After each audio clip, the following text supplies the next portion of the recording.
സംഘർഷാത്മകമായ ഒരു അന്തരീക്ഷത്തിലാണ് കേരള ഗവർണർ ശ്രീ ആരിഫ് മുഹമ്മദ് ഖാൻ കേരളത്തോട് യാത്ര പറഞ്ഞു പോയത്. സാധാരണ ഒരു ഗവർണർ കാലാവധി പൂർത്തിയായി മടങ്ങുമ്പോൾ നൽകുന്ന ഔദ്യോഗികവും ഗംഭീരവുമായ വിടവാങ്ങൽ സ്വീകരണമുണ്ട്, യാത്രയയപ്പ് സ്വീകരണമുണ്ട്.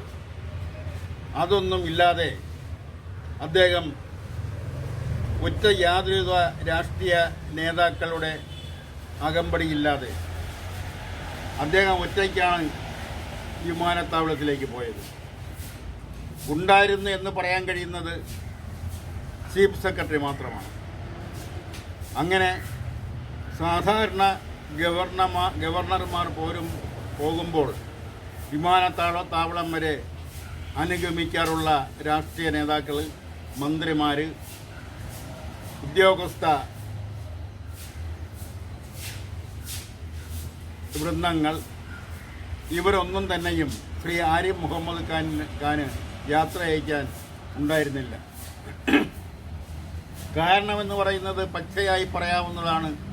സർക്കാരും ഗവർണറുമായിട്ടുള്ള ശീതസമരം. അത് ശീതസമരമെന്നോ അല്ലാത്ത സമരമെന്നോ പറയാം. അതിൻ്റെ പശ്ചാത്തലത്തിലാണ് അദ്ദേഹം കാലാവധി പൂർത്തിയാക്കിയത്. സർവകലാശാല നിയമനവുമായി ബന്ധപ്പെട്ട് ഉണ്ടായിട്ടുള്ള സംഘർഷ നിർഭരമായ സംഭവങ്ങൾ, ആ സംഭവങ്ങളെ സർക്കാരും ഗവർണറും നേരിട്ട രീതി, അവിടെ ഗവർണർക്കെതിരെ സർക്കാരും സർക്കാരിനെതിരെ ഗവർണറും ഒക്കെ പ്രചരണങ്ങൾ നടത്തിയത്, വിദ്യാർത്ഥികളെ ഒരു പരിധിവരെ ഉപയോഗപ്പെടുത്തിയത്, ഇതെല്ലാം സാധാരണ നടപ്പിൽ ഇല്ലാത്ത കാര്യങ്ങളാണ്. അങ്ങനെ ഒരു ഗവർണർ പോയപ്പോൾ അദ്ദേഹം പോയത് ബീഹാർ ഗവർണറായിട്ടാണ് പോയത്. മറ്റൊരാൾ ഗവർണറായി കേരളത്തിലെത്തിയിരിക്കുന്നു. ആദ്യത്തെ ഗവർണർ BJP രാഷ്ട്രീയ പശ്ചാത്തലമുള്ള ആളായിരുന്നുവെങ്കിൽ ഇപ്പോൾ പുതുതായി എത്തിയിരിക്കുന്ന ഗവർണർ BJP രാഷ്ട്രീയ പശ്ചാത്തലം മാത്രമല്ല RSS രാഷ്ട്രീയ പശ്ചാത്തലവും കൂടി ഉള്ള ആളാണെന്നാണ് കിട്ടിയ റിപ്പോർട്ടുകൾ വെച്ച് നോക്കുമ്പോൾ പറയാൻ കഴിയുന്നത്. ആ പുതിയ ഗവർണറും സർക്കാരുമായിട്ടുള്ള ദൈനംദിന പ്രവർത്തനങ്ങൾ, തുറന്നുള്ള പ്രവർത്തനങ്ങൾ, അവിടെയെല്ലാം ഏതെല്ലാം കാര്യത്തിൽ അഭിപ്രായ സമന്വയം ഉണ്ടാവും, ഏതെല്ലാം കാര്യത്തിൽ അഭിപ്രായ വ്യത്യാസങ്ങളുണ്ടാവും, അതെല്ലാം ഗവർണറും സർക്കാരും എങ്ങനെയാണ് കൈകാര്യം ചെയ്യുന്നത് എന്നെല്ലാം ഇനി വരും നാളുകളിൽ കാണാനിരിക്കുന്നതേയുള്ളൂ. എന്തായാലും ആരിഫ് മുഹമ്മദ് ഖാൻ ഗവർണർ പദം ഒഴിഞ്ഞു പോകുമ്പോൾ യാതൊരുവിധ യാത്ര അയപ്പും ഔദ്യോഗികമായി നൽകിയില്ല എങ്കിൽ പുതിയ ഗവർണർ വന്നപ്പോൾ അദ്ദേഹത്തെ സ്വീകരിക്കാൻ മുഖ്യമന്ത്രി അടക്കമുള്ള മന്ത്രിമാർ, ഉയർന്ന ഉദ്യോഗസ്ഥർ, ചീഫ് സെക്രട്ടറി അടക്കമുള്ള ഉദ്യോഗസ്ഥർ തുടങ്ങിയ എല്ലാവരും വിമാനത്താവളത്തിൽ എത്തിയിരുന്നു. ആ ഒരു അന്തരീക്ഷത്തിൽ, ആ ഒരു രാഷ്ട്രീയ അകമ്പടിയോടുകൂടിയാണ്, ഔദ്യോഗിക അകമ്പടിയോടുകൂടിയാണ് പുതിയ ഗവർണർ ഔദ്യോഗിക സ്ഥാനം ഏറ്റെടുത്തത്. ആ ഗവർണറും സർക്കാരുമായിട്ടുള്ള ഇനി ഉള്ള പ്രവർത്തനങ്ങളെല്ലാം നോക്കിക്കാണേണ്ടിയിരിക്കുന്നു. അദ്ദേഹത്തിനും കിട്ടിയ റിപ്പോർട്ടുകൾ വെച്ച് നോക്കുമ്പോൾ വ്യക്തമായ രാഷ്ട്രീയമുള്ള ആളാണ്. അത് ഗവർണർ പദവിയിലേക്ക് എത്തുമ്പോൾ ഒരു ദിവസം കൊണ്ട് അല്ലെങ്കിൽ എല്ലാം ഇല്ലാതാക്കി ഒരു സ്വതന്ത്രനായി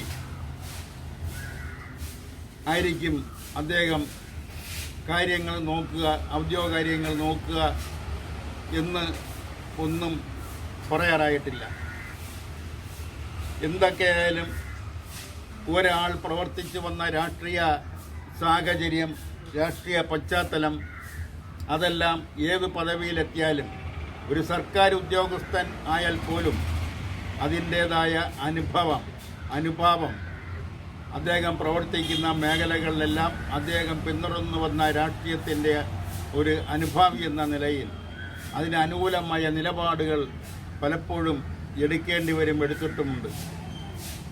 ആ ഒരു സ്ഥിതിയായിരിക്കാം അല്ലെങ്കിൽ അല്ലായിരിക്കാം പുതിയ ഗവർണറുടെ ഭാഗത്തു നിന്നും ഉണ്ടാവുന്നത്. എന്തായാലും ആ ഗവർണർ നാളിതുവരെ ഒരു ഗവർണർക്കും ഔദ്യോഗികമായ യാത്രയയപ്പ് നൽകാതിരുന്നിട്ടില്ല. ആദ്യമായിട്ടാണ് ഒരു ഗവർണർ ഔദ്യോഗിക യാത്രയയപ്പ് നൽകാതെ കേരളം വിടേണ്ടി വന്നത്. ആ പിടിവാശി ആരുടെ ഭാഗത്തു നിന്നുണ്ടായാലും അത് ശരിയല്ല എന്നുള്ള അഭിപ്രായമാണ് കേരള ദർശനമുള്ളത്. അദ്ദേഹത്തിന് ലഭിക്കേണ്ടിയിരുന്ന അല്ലെങ്കിൽ കൊടുക്കേണ്ടിയിരുന്ന ഔദ്യോഗിക യാത്രയയപ്പ് അത് നൽകാതിരുന്നത് ഏതിൻ്റെ കാരണത്തിലായാലും അദ്ദേഹവുമായിട്ട് അഭിപ്രായ ഭിന്നതയുണ്ടാവാം. ഭരണപക്ഷവും പ്രതിപക്ഷവും തമ്മിൽ രാഷ്ട്രീയ ഭിന്നതയുണ്ട്. ഉണ്ടെങ്കിലും ചില കാര്യങ്ങളിൽ ഭരണപക്ഷവും പ്രതിപക്ഷവും യോജിച്ച് പ്രവർത്തിക്കുന്ന എത്രയോ സാഹചര്യങ്ങൾ കേരളത്തിലുണ്ടായിട്ടുണ്ട്. അത് വെച്ച് നോക്കുമ്പോൾ ഗവർണറുമായിട്ടുള്ള അഭിപ്രായ ഭിന്നത എല്ലാം മറന്നുകൊണ്ട് അദ്ദേഹം കേരളത്തോട് യാത്ര പറഞ്ഞു പോകുമ്പോൾ അദ്ദേഹത്തിന് നല്ല ഔദ്യോഗികമായ യാത്രയയപ്പ് നൽകേണ്ടതായിരുന്നു എന്നാണ് കേരള ദർശൻ്റെ അഭിപ്രായം. നന്ദി.